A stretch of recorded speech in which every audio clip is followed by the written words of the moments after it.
की शुरुआत इटली के उद्यमी फॉरेशियो लैम्बोर्गिनी ने की थी।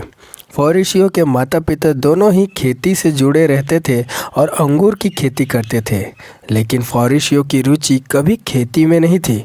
वो हमेशा खेती के काम आने वाले उपकरणों को बनाने का शौक़ रखते थे। हेलो दोस्तों, स्वागत है आपका इस दिलचस्प बायोग्राफी में। और चैनल पे नए हो तो सब्सक्राइब जरूर कर लेना, क्योंकि आज हम बताने वाले हैं लैम्बोर्गिनी की सक्सेस स्टोरी, जिसको जान के आपको बहुत खुशी होगी।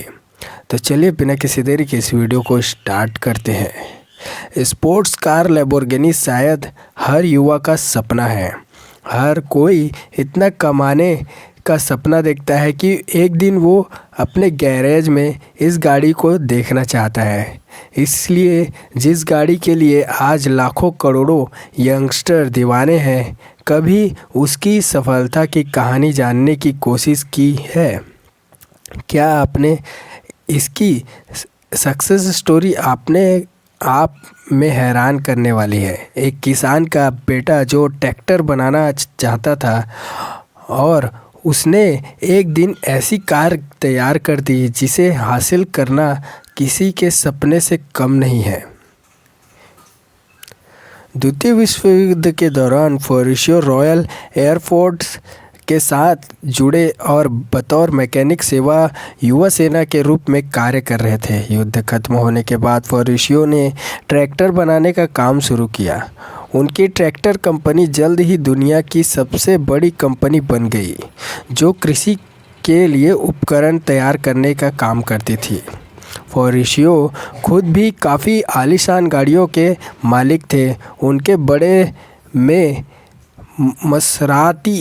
मर्सिडीज बेंज और अल्फा रोमियो जैसी गाड़ियां थीं। जिसके बाद उन्होंने कई फरारी खरीदने का फ़ैसला किया, लेकिन यही फ़ैसला उनकी ज़िंदगी का टर्निंग पॉइंट साबित हुआ। इसी फैसले लैम्बोर्गिनी के लिए सफलता की शुरुआत थी। फॉरेशियो हमेशा से महंगी रेसिंग कार खरीदना पसंद करते थे, इसलिए उन्होंने फरारी खरीदी।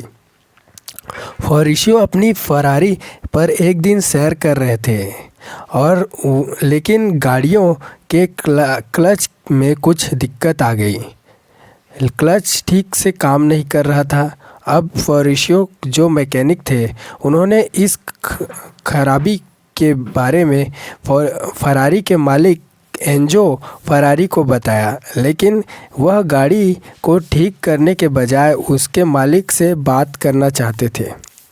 जब फॉरेशियो ने इस बारे में एंजो को बताया तो वह उन पर भी भड़क गए। एंजो फरारी ने फॉरेशियो को जवाब दिया कि गलती क्लच की नहीं है, बल्कि इसे कार के ड्राइवर की है। उनकी बेइज्जती करने वाले अंदाज में फॉरेशियो से कहा कि फरारी चलाने की जगह उन्हें ट्रैक्टर की सवारी करना चाहिए। यही बात फॉरेशियो को चुभ गई। उस दिन उन्होंने तय किया कि बेइज्जती का बदला एंजो फरारी से लेकर रहेंगे। तब से फॉरेशियो के दिमाग में बस गया कि बात तोड़ने की लगी है। किसी भी सूरत में वर्ल्ड बेस्ट रेसिंग कार बनानी होगी। फॉरेशियो ने नई लग्जरी स्पोर्ट्स कार बनाने का काम शुरू कर दिया। फॉरेशियो ने पहली बार गाड़ी के डिज़ाइन बनाने शुरू किए। फॉरेशियो जानते थे कि उन्हें कैसी गाड़ी चाहिए, इसलिए उन्हें कुछ भी महीनों के अंदर में अपनी रेसिंग कार तैयार कर ली। फॉरेशियो ने रेसिंग कार को पहचान देने के लिए स्केल सिंबल के तौर पर बैल की फ़ोटो का प्रयोग किया। उनकी राशि वृक्ष थी और इस राशि का निशान एक बैल होता है, इसलिए ही लैम्बोर्गिनी का सिंबल बैल है। फॉरेशियो ने अपनी पहली कार लैम्बोर्गिनी 350 GT को बनाने के लिए फरारी के ही एक पुराने इंजन और 2 यंग इंजीनियर्स को नौकरी पर रखा। 350 GT में उस समय का मशहूर V12 इंजन लगाया गया। ताकि वह हवा से बात कर सके। सन 1963 में पहली बार लैम्बोर्गिनी सबके सामने आई। हर कोई इसके बारे में जान पाए, इसलिए पहली प्रेजेंटेशन में इसकी हर छोटी से छोटी जानकारी दी गई।